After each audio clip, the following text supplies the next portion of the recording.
Korah, son of Izhar, and certain Reubenites Dathan and Abiram became insolent and rose up against Moses.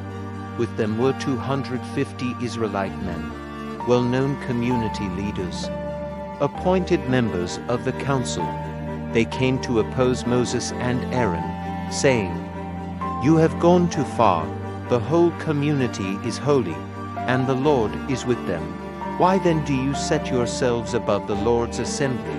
When Moses heard this, he fell face down. Then he said to Korah and all his followers, "In the morning the Lord will show who belongs to him, and he who is holy, the man he chooses he will cause to come near him. You, Korah, and all your followers are to do this. Take censers. Tomorrow put burning coals and incense in them before the Lord. The man the Lord chooses will be the one who is holy. You Levites have gone too far." Moses also said to Korah, "Now listen, you Levites. Isn't it enough for you that the God of Israel has separated you from the rest of the Israelite community and brought you near himself to do the work at the Lord's tabernacle? He has brought you and all your fellow Levites near himself, but now you are trying to get the priesthood too. It is against the Lord that you and all your followers have banded together. Who is Aaron that you should grumble against him?" Then Moses summoned Dathan and Abiram, the sons of Eliab, but they said, "We will not come. Isn't it enough that you have brought us up out of a land flowing with milk and honey to kill us in the wilderness? And now you also want to lord it over us. Moreover, you haven't brought us into a land flowing with milk and honey. Do you want to treat these men like slaves? No, we will not come." Then Moses became very angry and said to the Lord, "Do not accept their offering. I have not taken so much as a donkey from them, nor have I wronged any of them." Moses said to Korah, "You and all your followers are to appear before the Lord tomorrow, you and they and Aaron. Each man is to take his censer and put incense in it, 250 censers in all, and present it before the Lord. You and Aaron are to present your censers also." So each of them took his censer, put burning coals and incense in it, and stood with Moses and Aaron at the entrance to the tent of meeting. When Korah had gathered all his followers in opposition to them at the entrance to the tent of meeting, the glory of the Lord appeared to the entire assembly. The Lord said to Moses and Aaron, "Separate yourselves from this assembly so I can put an end to them at once." But Moses and Aaron fell face down and cried out, "O God, the God who gives breath to all living things, will you be angry with the entire assembly when only one man sins?" Then the Lord said to Moses, "Say to the assembly, move away from the tents of Korah, Dathan and Abiram." Moses got up and went to Dathan and Abiram, and the elders of Israel followed him. He warned the assembly, "Move back from the tents of these wicked men. Do not touch anything belonging to them, or you will be swept away because of all their sins." So they moved away from the tents of Korah, Dathan and Abiram. Dathan and Abiram had come out and were standing with their wives, children and little ones at the entrances to their tents.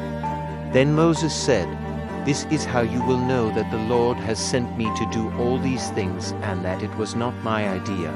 If these men die a natural death, and suffer the fate of all mankind, then the Lord has not sent me. But if the Lord brings about something totally new, and the earth opens its mouth and swallows them, with everything that belongs to them, and they go down alive into the realm of the dead, then you will know that these men have treated the Lord with contempt." As soon as he finished saying all this, the ground under them split apart, and the earth opened its mouth and swallowed them and their households, and all those associated with Korah, together with their possessions. They went down alive into the realm of the dead. With everything they owned, the earth closed over them, and they perished and were gone. At their cries, all the Israelites around them fled, shouting, "The earth is going to swallow us too." And fire came out from the Lord and consumed 250 men who were offering the incense. The Lord said to Moses, "Tell Eleazar son of Aaron, the priest, to remove the censers from the charred remains, and scatter the coals some distance away, for the censers are holy, the censers of the men who sin. Hammer the censers into sheets to overlay the altar, for they were presented before the Lord and have become holy.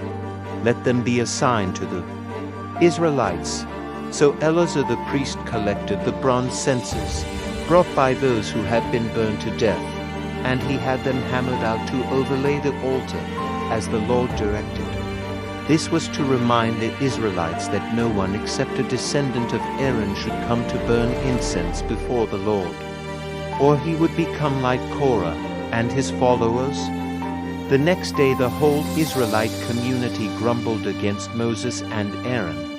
"You have killed the Lord's people," they said. But when the assembly gathered in opposition to Moses and Aaron and turned toward the tent of meeting, suddenly the cloud covered it, and the glory of the Lord appeared.